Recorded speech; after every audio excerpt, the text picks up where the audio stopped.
మొన్న రాత్రి కలుషిత ఆహారం తిని బాగలింగంపల్లి గురుకుల పాఠశాల పిల్లలు 90 మంది ఇలా ఆసుపత్రుల పాలైపోయింది. 90 మంది పిల్లలు ఆసుపత్రుల పాలైతే ఈ రాష్ట్రంలో ఒక్క మంత్రికి కానీ ఈ ముఖ్యమంత్రికి కనీసం చీమ కుట్టినట్లేదు. ఒక్కరు కూడా వచ్చి పరామర్శించింది లేదు ఇప్పటిదాకా. They are busy. ఫుట్బాల్ ఆడడంలో ముఖ్యమంత్రి మంత్రులు బిజీ ఉన్నారు. పిల్లలు దవాఖానల పాలైతే ఈ గవర్నమెంట్కు చీమ కుట్టినట్లేదు. 5 కోట్లు పెట్టి ఫుట్బాల్ నేర్చుకోవడానికి 5 కోట్ల గవర్నమెంట్ డబ్బులు పెట్టి రేవంత్ రెడ్డి ఫుట్బాల్ స్టేడియం కట్టుకున్నాడు. ఆయన ఎవడో మెస్సీ.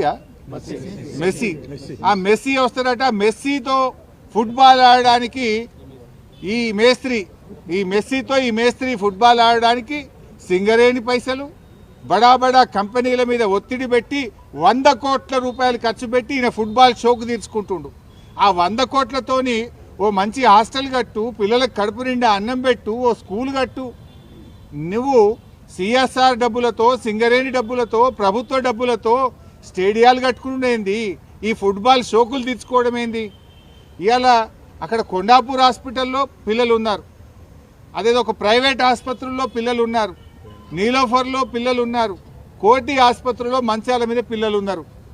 ఇలా హైదరాబాద్ నడిబొడ్డున హైదరాబాద్లోనే ఈ పరిస్థితి ఉంటే ఇక జిల్లాలో ఏం పరిస్థితి ఉంది?